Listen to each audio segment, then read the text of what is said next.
Hanya firman Tuhan yang bisa mengajarkan kami tentang Tuhan. Hanya firman Tuhan yang bisa memperkenalkan kami siapa Tuhan. Hanya firman Tuhan yang bisa membuktikan bahwa Tuhan itu ada. Oke, mari kita ingat-ingat bersama segala sesuatu yang diucapkan oleh Pendeta Risuli Lubis untuk mengenal Tuhan. Tetapi perlu diingat, pertanyaannya, Tuhan manakah yang benar menurut Risuli Lubis, dan Tuhan manakah yang benar menurut firman-Nya? Kali ini kita akan menganalisis pengajaran Pendeta Risuli Lubis tentang Tuhan manakah yang patut disembah, patut ditaati, dan Tuhan manakah yang harusnya dikenal oleh Pendeta Risuli Lubis dan jemaatnya. Sebelum lanjut untuk menonton pengajaran Pendeta Risuli Lubis, alangkah baiknya bagi kalian yang terdoktrin, mohon lepas doktrin sejenak, supaya mendapat manfaat dari edukasi tentang Tuhan mana yang benar. Dan bagi yang sudah bisa lepas doktrin dan pemikir keras, jadikan wawasan yang terindah sebagai hiburan, supaya bisa tetap sadar dan sehat. Hanya firman Tuhanlah yang membuat kami beriman kepada Yesus. Karena iman kami sungguh-sungguh percaya bahwa Yesus adalah Tuhan Allah yang menciptakan langit, bumi, dan segala isinya. Baiklah, pertama-tama, mari kita analisis orasi Pendeta Risuli Lubis terkait Tuhan yang menciptakan langit dan bumi. Pendeta Risuli Lubis mengatakan dengan tegas bahwa Yesus adalah Tuhan Allah. Apakah benar demikian? Atau, kalian juga bisa mengajukan pertanyaan sebagai pembanding.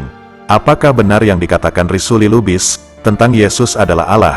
Pertanyaan pembanding selanjutnya, siapakah yang menciptakan langit dan bumi menurut Bible?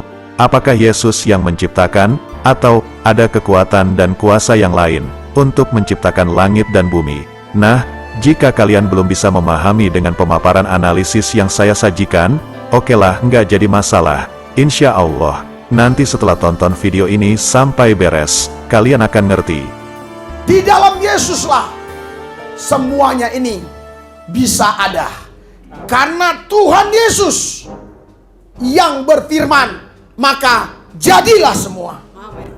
Kami bersyukur Tuhan Yesus, kami boleh mengenal Engkau.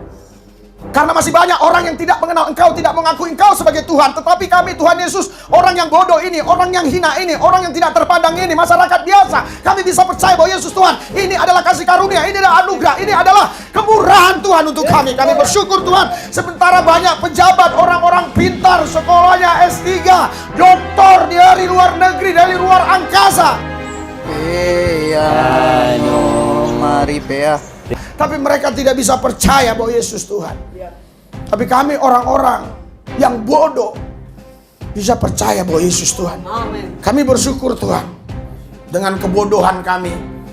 Karena apa yang bodoh dari dunia, Tuhan bisa pakai untuk mempermalukan orang yang pintar dari dunia. Tuhan Yesus pakai hidup kami untuk jadi saksi Tuhan. Sehingga lewat hidup kami banyak jiwa-jiwa yang boleh mengenal Yesus.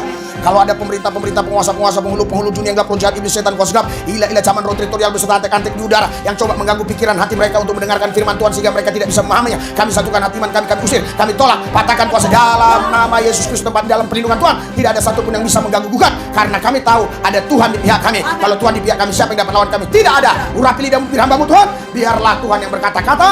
Aku siap Tuhan mengucapkan apa yang Kau mau. Terima kasih Tuhan, dalam nama Yesus kami berdoa, mengucap syukur. Haleluya. Yang percaya katakan amin. Berikan sorak-sorai buat Yesus Tuhan kita. Lebih meriah lagi. Haleluya.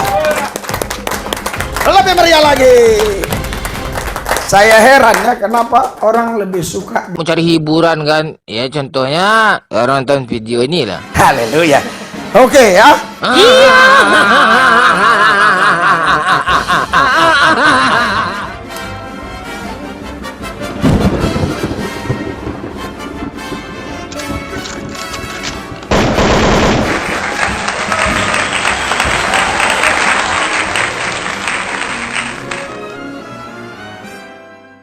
Kenapa orang lebih suka di sebelah kiri ya?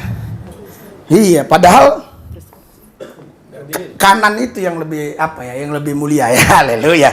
Oke ya. Terlepas dari analisis orasi Pendeta Risuli Lubis terkait pengajaran tentang ketuhanan, saya akan komentari sedikit tentang apa yang diucapkan oleh pendeta ini barusan. Pendeta ini heran, mengapa banyak jemaatnya duduk di sebelah kiri daripada yang di kanan. Kemudian pendeta ini mengomentari jemaat tersebut dengan mengatakan, padahal duduk di sebelah kanan itu lebih mulia. Nah, inilah yang sedikit menggelitik perut hingga kaku ya. Nah, jika memang duduk di sebelah kanan itu lebih mulia daripada yang di kiri, mengapa bangkunya nggak ditata sebelah kanan semua, atau Risuli Lubis saja yang geser ke kiri? Kan beres. Emang pendeta ini suka kadang-kadang. Okelah sahabat, kita lanjutin untuk tontonin pengajaran dari sang pendeta M3. Saya heran ya, kenapa orang lebih suka di sebelah kiri ya. Iya, padahal kanan itu yang lebih yang lebih mulia ya. Haleluya. Oke ya. Takut masuk YouTube kali ya. Padahal saya katakan gak usah masuk YouTube ya. Yang nyanyi-nyanyi bilang masuklah Pak katanya ya. Haleluya. Jadi ada untungnya juga di YouTube saudara. Kenapa ya? Minimal kalau Anda utang sama orang bisa dipercaya. Iya, kalau kau sering nyanyi-nyanyi sini, tapi jangan mempermalukan saya. Maksud saya, lihat nih, gue pelayan gereja nggak percaya loh. Ini nih. Orang nggak mau percaya loh. Makanya banyak orang ditipu oleh orang gereja. Banyak orang ketipu oleh pendeta. Makanya banyak orang ditipu oleh orang gereja. Banyak orang ketipu oleh pendeta. Ya mau gimana lagi? Yuk, tawa yuk. Tahu aja, gak apa-apa. Yuk. Karena kalau dia perampok nggak mungkin kita ketipu, ya kan? Nah, jadi maksud saya ini jangan saudara buat kesempatan itu ya. Ada apa ini? Orientasinya masuk YouTube, bisa menguntungkan saat utang piutang. Kemudian pendeta Risuli Lubis mengatakan, makanya banyak orang ditipu oleh orang gereja. Banyak orang ketipu oleh pendeta. apa maksudnya? Ya udahlah, biar itu jadi urusan pendeta Risuli Lubis. Baiknya kita masuk substansi pembahasan. Yuks. Saudara, kenapa banyak orang nggak percaya kepada Tuhan sekalipun dia beragama? Tapi dia nggak percaya. Oh percaya Pak, percaya. Ya itu kan di mulutnya. Tetapi ketika dia menghadapi persoalan, masalah, kesulitan, tantangan tertentu, kan dia tidak percaya bahwa Tuhan sanggup tolong dia. Berarti kan sama aja dia tidak percaya, betul nggak? Sama dong. Kira-kira betul atau betul? Nah, Anda harus respon. Amin. Haleluya. Kenapa saudara kok orang banyak nggak percaya kepada Tuhan sekalipun dia beragama?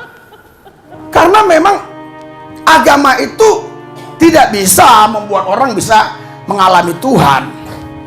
Yang bisa membuat orang mengalami Tuhan kalau dia benar-benar datang kepada Tuhan, memberikan hatinya kepada Tuhan, baru dia bisa mengalami Tuhan.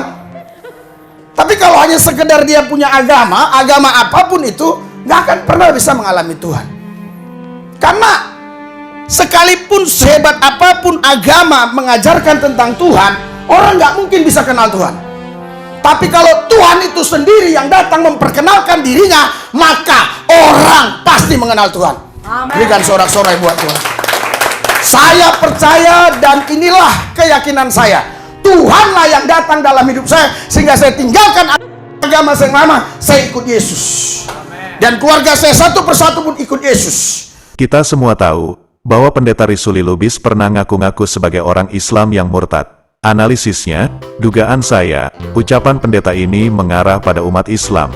Pendeta ini menarasikan yang seakan-akan umat Islam itu beragama, tetapi nggak mengenal Tuhan. Dikarenakan Tuhan umat Islam nggak pernah datang dan memperkenalkan dirinya, tetapi kok dipercaya. Bisa jadi, alasan pendeta Risuli Lubis meninggalkan Islam itu dikarenakan Tuhan di ajaran Islam nggak datang dan salaman dengan Risuli Lubis. Saya terlalu yakin, bukan karena saya memilih agama Kristen, tapi karena Tuhan yang menyatakan dirinya kepada saya.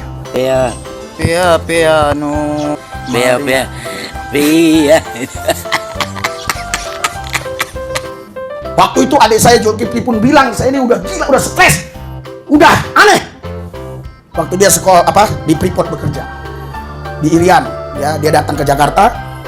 Saya doai dia sebenarnya, saya tahu ya sebenarnya dia nggak ikhlas, tapi mungkin karena abangnya, saya kan bisa rasain. Tapi saudara tahu, setelah dia pulang ke Timika, dia mengalami perjumpaan pribadi dengan Tuhan. Haleluya. Berarti bukan karena agama, tapi karena Tuhan itu sendiri yang menyatakan dirinya kepada dia. Berikan sorak-sorai buat Tuhan Yesus. Nah, Perlu diingat, di ajaran Islam, Tuhan itu nggak pernah nampak. Tapi kami sebagai umat Islam yakin dan percaya bahwa Tuhan itu ada, dan hanya satu. Serta di dalam ajaran Islam, Tuhan itu nggak serupa dengan makhluk, dan yang paling utama, Tuhan kami mempunyai nama, yaitu Allah.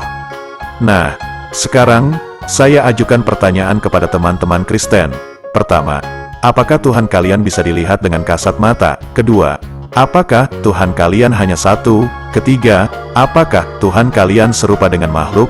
Dan yang terakhir, siapakah nama Tuhan kalian? Baiklah sahabat, saya cukupkan videonya sampai di sini. Jangan lupa subscribe bagi kalian yang baru tahu channel ini. Kemudian like and share ke seluruh mancanegara, supaya lebih banyak lagi orang yang mendapatkan edukasi dan hiburan secara gratis. Nggak lupa saya ucapkan terima kasih kepada kalian yang masih stay dan mendukung kami dalam membendung para oknum, yang suka sekali mencampur adukan antara kebenaran dengan yang batil. Ingat ya sahabat, jangan sampai murtad. Saya pamit undur diri. Allahu a'lam bishawab. Assalamualaikum.